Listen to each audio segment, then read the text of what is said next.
I'm cleaning the fridge and it's coming along well. I've cleaned all the shelves and drawers and everything. I think all of this is gnats. Dead gnats.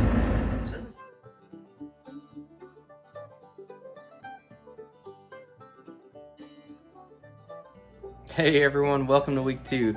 I figured I'd tell you a little bit about what I'm calling week. Monday through Sunday is what I'm blocking out as a week, and then with the following Monday as a day to edit these videos, and then publish them Tuesday morning.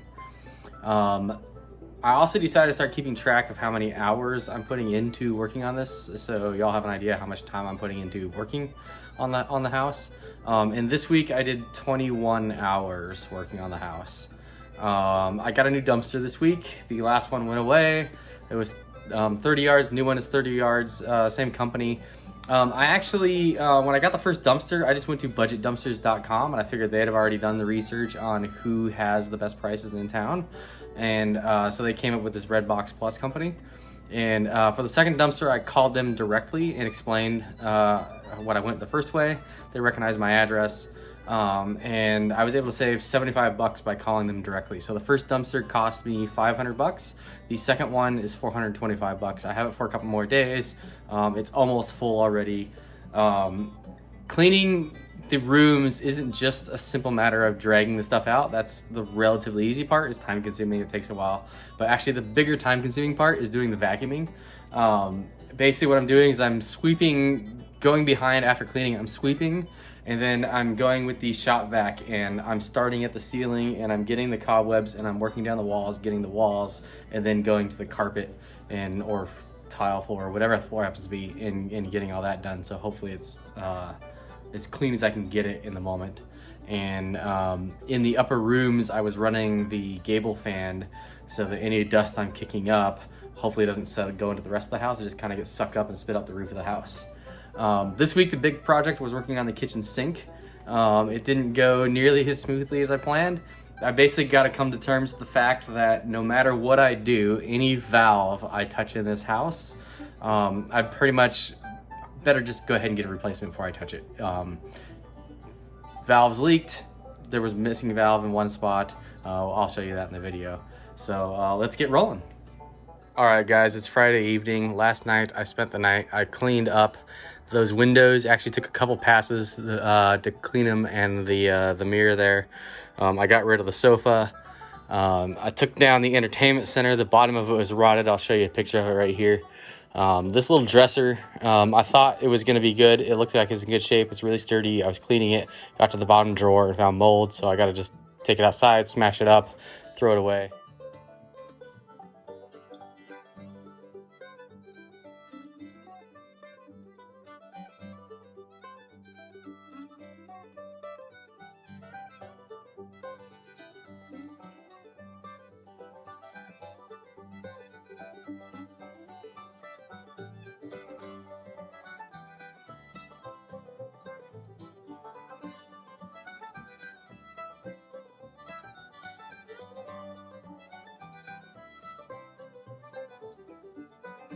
I just spent 2 hours out in the grand room cleaning.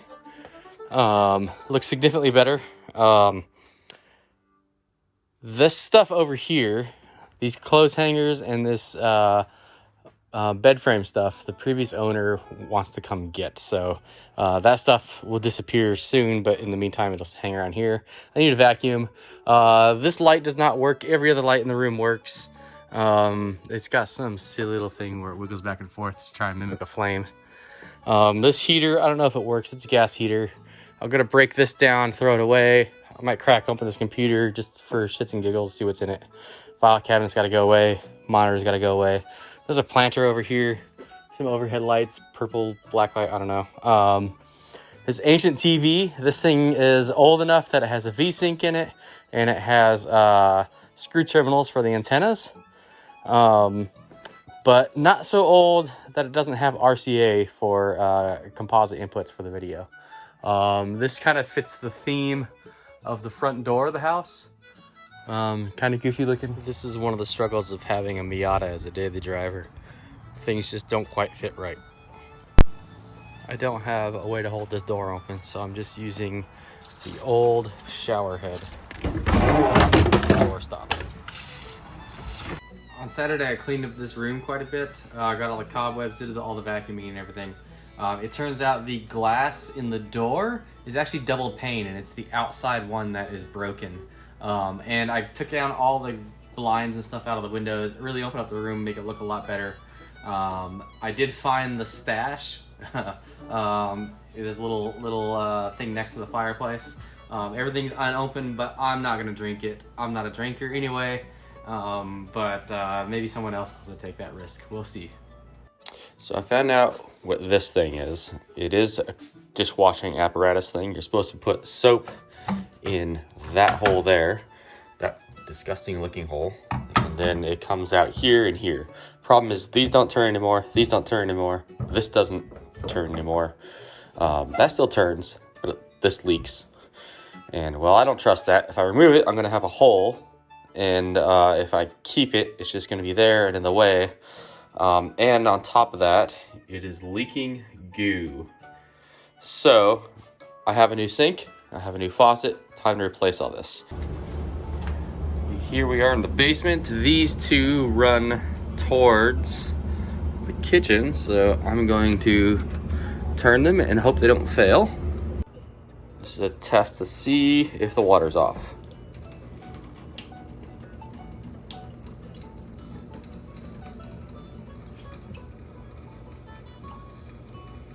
It's not a good sign.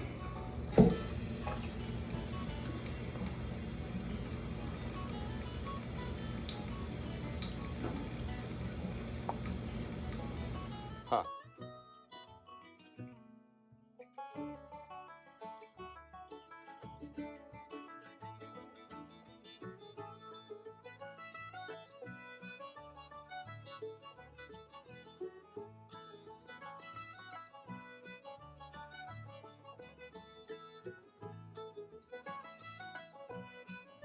All right, I have the sink out. The drain's empty. I cut that off. I'm gonna cut underneath, right above the elbows.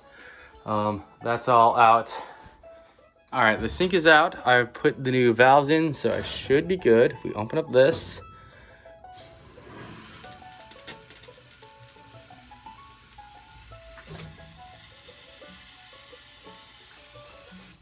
Oh, look at that. I got a pinhole leak. So resoldering this joint ended up being a wild pain in the ass. The cause of the leak turned out to be a spot on the pipe I didn't get clean enough, and the flux wasn't able to do a good enough job. And I found that out by literally propping up the torch like this with the pegboard and just lighting it up as long as I could, and I was able to grab it with the wet rag on my on the upper section of the pipe and my vice grips on the bottom section. I was able to pull it apart after getting the solder hot enough, and I was able to inspect it and find a dirty spot in there, and that was the source of the leak. So I was able to clean it up, get it back together, and I was off to the races. But that took me way too long. I tried way too many times to try and fix this joint before finally actually taking it apart and looking at it. I easily wasted an hour and a half, maybe 2 hours on that. And I even drained the entire system down to even dumping out the water heater, all 40 gallons. And it turns out to be one little spot where I didn't clean. So clean your joints, kids. So the new sink is sitting in place, but not really. Basically, you can see the walls of the cabinet are stopping it from going in all the way. So I need to cut those out.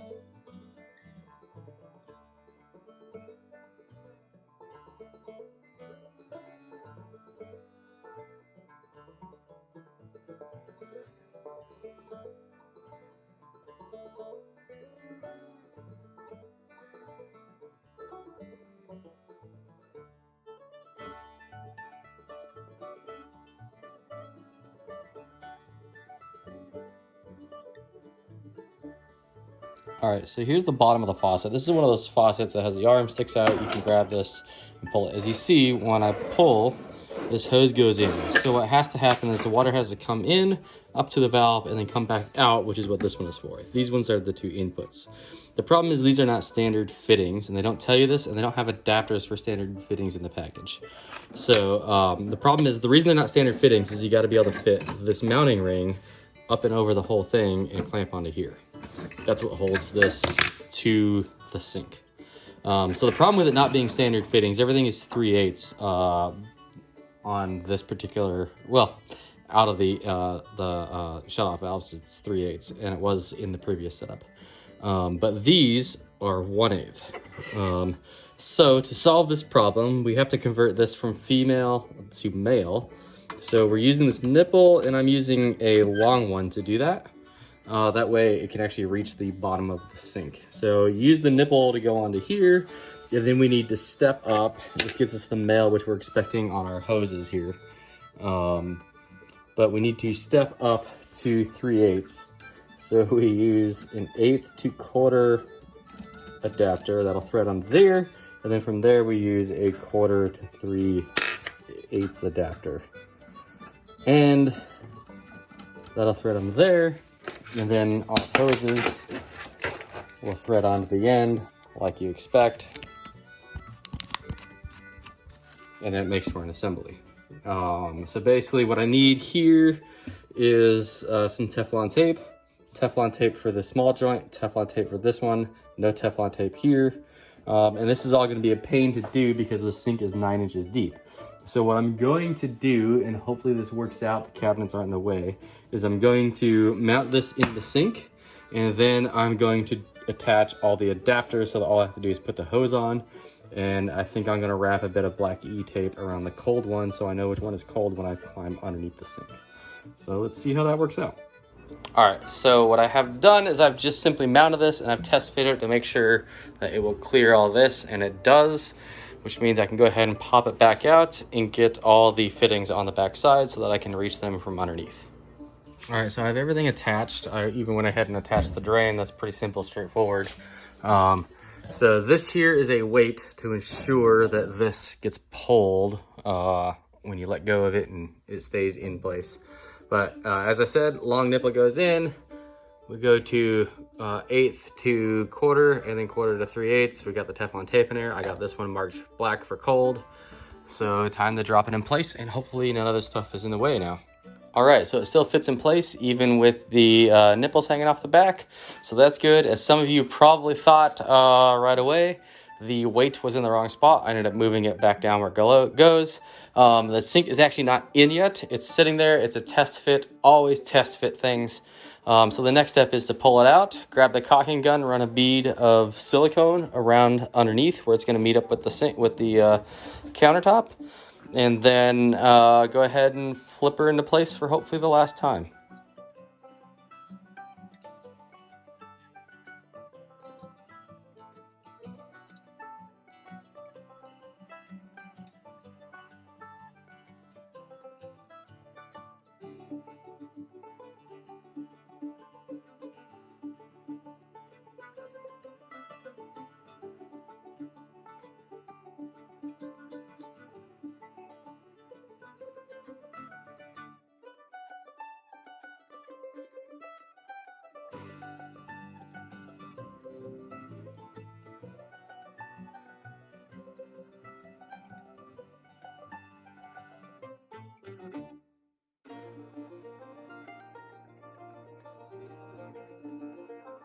So I did a dry fit of all the drain side, and it took another trip to the store and only a few bucks, like literally $4 for another part that I needed. And then I came back and I've got the supply side in. It's turned on, it's working. There's a bunch of water in the sink right now. And now I get to do the drain side, and it should all go together fairly smoothly this time. All right, so plumbing side is in, went together in minutes. Everything appears to be snug, appears to be good, but this is the test. We've got a bunch of water in here.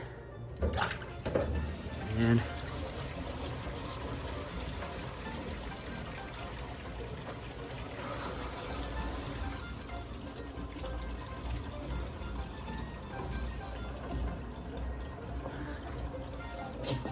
It drained quickly, and I don't see any drips.